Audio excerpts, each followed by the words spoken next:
बहुत अच्छा काम कर रहे हैं और डीसी साहब भी बहुत अच्छा काम कर रहे हैं, सभी ऑफिसर्स बहुत अच्छा काम कर रहे हैं, बहुत अच्छा रिस्पांस है। और लेकिन जहाँ कहीं पर भी हमें फिर भी नज़र आया, चाहे वो नेशनल हाईवे का था, थोड़ा सा वहाँ पर वहाँ के जो सेंटर के जो ऑफिसर्स हैं नेशनल हाईवे के, तो उनका मुझे बहुत ज़्यादा अप्रोप्रिएट काम नहीं नज़र आया, तो मैंने उनको बोला है और नेक्स्ट मीटिंग पे वो पूरी मुझे उम्मीद जता रहे हैं कि ठीक ठाक काम करेंगे।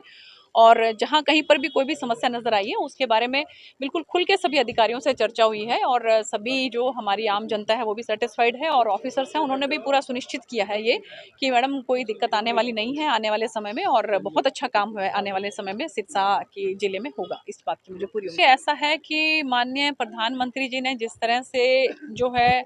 कृषि कानूनों को वापस लेने की बात कही है, मुझे लगता है कि अब जो है हमें उनका साथ देना चाहिए और ये भी देखना चाहिए कि इसकी वजह से हमारी जो देश में तरक्की जो है वो किस तरह से बाधित हो रही है। क्या जो लोग जहाँ पर हम लोग बैठे हैं वहाँ के आसपास के लोग जो हैं उनको असुविधा हो रही है? क्या हमारा उस इलाके के आसपास का जो बिजनेस है वो इसकी वजह से ज़बरदस्त तरीके से इफ़ेक्ट हो रहा है?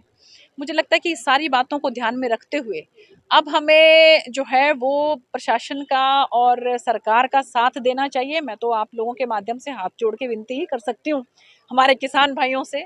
कि अब उनको, मुझे लगता है कि हम बार बार एक ही बात कह रहे थे कि कानून वापिस हो, कानून वापिस हो। आदरणीय प्रधानमंत्री जी ने जिस तरीके से जो है कानून वापिस के लिए बात कही है और एक मीटिंग भी हो चुकी है, कैबिनेट की मीटिंग भी हो चुकी है,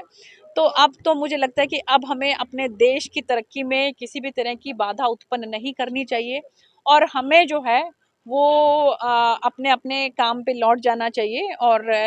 इस तरह का काम नहीं करना चाहिए कि जनता को जो है किसी भी तरह की असुविधा हो। जी, उन्होंने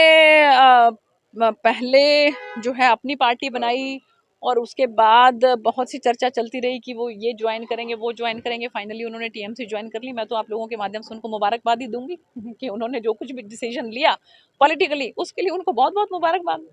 संविधान दिवस के बारे में तो यही कहूंगी कि हम सबको अपने कर्तव्य और अपने दायित्व, उन सब का बराबर ध्यान रखना चाहिए। हम लोग जो हैं अधिकारों की बात करते हैं, अपने अधिकारों को बहुत याद रखते हैं, लेकिन हमारे दायित्व क्या हैं, हमारी जिम्मेवारियां क्या हैं, हमारे कर्तव्य क्या हैं, उस चीज़ का भी हमें बहुत ध्यान रखना चाहिए।